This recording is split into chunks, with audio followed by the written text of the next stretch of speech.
My biggest advice for people who are just starting out is you have to believe that you can do it, even if it's crazy, even if it seems like so impossible.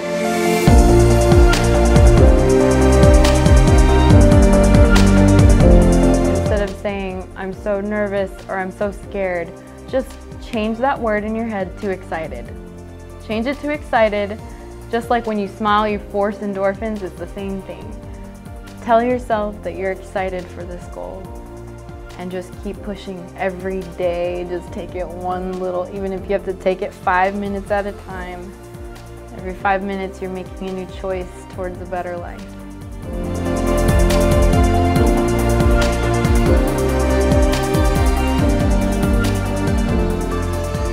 I would say my journey began when my husband got accepted to chiropractic school, and we moved down here to Dallas, and we had no family, no friends. We were so broke, we didn't even have a bed, and I had to work this job. It was, you know, a lot of hours and little pay, and my husband was in the worst part of school. The first year is probably the hardest, and all of a sudden I started having these seizures, and we were like, what the heck? What is going on? And eventually I was diagnosed with epilepsy, and it just shook me to the core because it was like, no, this can't happen to me. Why is this happening to me? And I almost went through like a mourning period for my old life. I'm no longer the Amanda that I once was, because now I am this epileptic. My anxiety and depression was through the roof. And then because our budget was so low, and because we were so busy and so stressed, my husband and I both looked to food for comfort. I was eating so much junk food, but I didn't notice the weight, I didn't notice the weight gain at all. Until one day before a hula performance, I still found a little time to do some things I loved, even though I had no motivation at all. And before this hula performance, I asked my husband, I said, babe, can you take a picture of me right before? And he took the picture, and I was like, can I see it? And I looked at it, and I was in complete shock. I was like, oh, that's not me, what the? And I was shocked, because it wasn't the girl, the athletic dancer that I had seen in the mirror for most of my life, at least recently growing up, and I couldn't believe it. And I realized then and there that something needed to change. I didn't know how I was gonna do it, but I was like, I'm gonna try something. So I went through the diet experimentation phase that like everyone goes through. I tried the crazy diets. I even tried normal ones, but nothing really worked. And then my brother calls me and tells me, he says, hey, I'm engaged, I'm so excited. He's like, the wedding is in 6 months. And I was like, this is it. This is my time to just give it my all. And so I just did a buttload of cardio, just running. I barely ate anything. I ate like cucumbers and hummus majority of those 6 months. Of course, anyone would lose weight.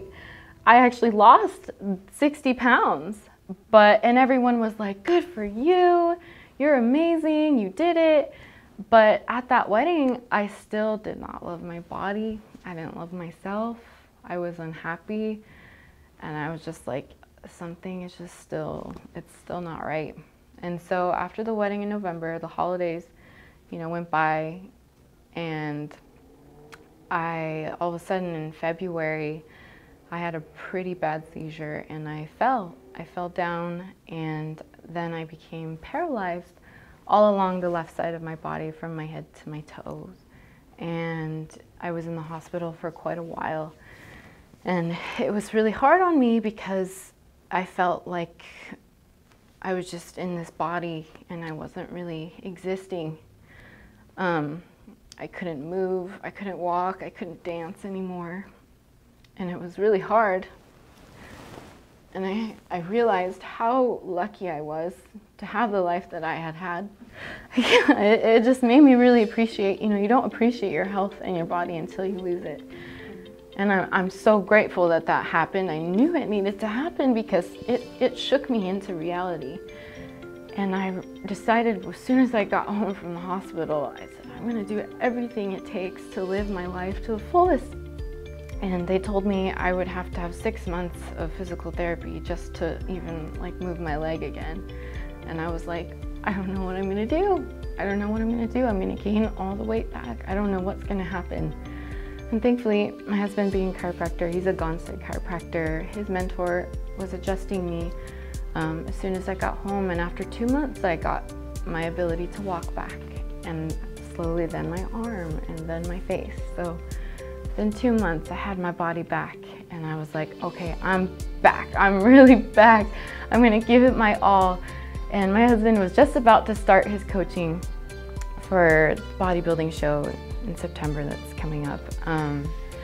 And I was like, babe, can I just come with you? Can I just see if I want to do this too? I'm like, I'm not really gonna follow through. We both know I'm gonna fail, but we're gonna try. Yeah, I get there and then he tells me that I need to bulk. And I was like, excuse me? I just worked so hard to lose all this weight. What the heck, you're telling me I have to gain a little bit of fat back so that I can get some muscle? Because I was flabby, beyond flabby, especially being in the hospital and not walking and all that. And I was like, heck no. But eventually my sweet husband, he talked me through and he said, babe, just step in the dark, just do this. And so I did, and I gained some of that fat back. And of course, everyone was like, oh no, she's gaining the weight again. Here we go, And I don't even know if these people were thinking that, but I just, in my own head, that was my reality. But what it started to teach me was that my value does not lie in me being skinny. I'm not important because I'm skinny. It started to teach me to really look at who I was and to change my definition of myself.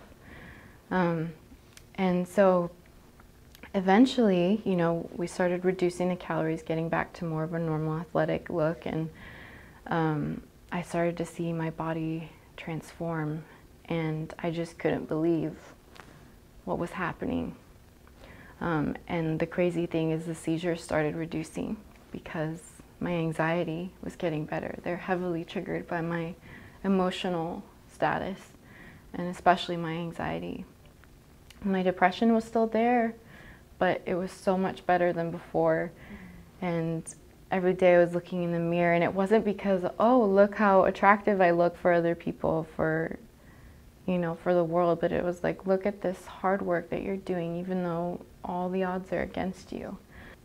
Yeah, I've never been happier, and I've never felt mentally stronger, and I think I've realized that mental health is the most important thing to change your life. My thing was taking pictures every 2 weeks, only stepping on the scale every 2 weeks at the same time, in the morning, fasted, and just constantly, I always had that goal in my mind. I always had this picture of this person that I could be. I think it's really important to visualize your goals and create realistic ones.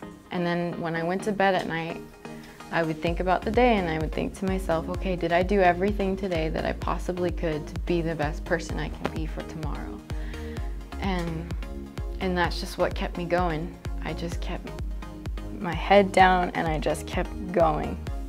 I had that vision in my mind, and I remember, I always think back that day in the hospital where I felt like nothing and I felt like I had no control. And then I look at my body right then and there and say, look, I can move my arms, I can move my legs, I'm here, I can do this. I have a motto that says, I always tell myself, be uncomfortable. I always say, am I uncomfortable? Yes. Is it for a good reason? Yes. Then you're good. You're good. If I'm comfortable, if I'm like, this is really convenient, this is really comfortable, very satisfying, I'm like, oh no, no, no, no, this is probably not gonna help me. This isn't gonna progress in my future. Because honestly, there are no shortcuts. You have to be disciplined. You have to do the hard work, because if you don't, you didn't want it bad enough. You have to want it so bad that you will do anything it takes to get there. I have a lot of things from my childhood and from my past that I could easily hold on to and say, this happened to me, so this is why I'm this way, and I'm always gonna be this way because that's just my life. And if I stuck with that, I would have gotten nowhere. I would have still been that same miserable person. And then you have to learn to forgive yourself, because I think a lot of us are more hard on ourselves than we should be. If you don't forgive yourself for things in the past that honestly weren't even in our control. The whole point of all of this is to get yourself healthy enough, both physically and mentally, so that you can get out there, create things, do things, step out of your comfort zone, and actually help the world. I mean, how many creative geniuses have changed the world simply because they did something that was totally crazy, that no one believed in them? You know what I mean? And I think if more of the population just believed in themselves a little more and stepped out of their comfort zones, I think we'd have a little bit of a happier world. But I think we all just let that negative voice get in the way of just our potential and our potential to help others. Amazing. And I'm always smiling. Everyone's always like, my friend, she messaged me the other day and she just said, I saw you from across the table at dinner and you just looked so happy and you were glowing. And she's just like, I'm just so proud of you. And I was like, that's awesome that someone even noticed it. And I've seen it when other people get to that point. And I just want everyone to feel that way.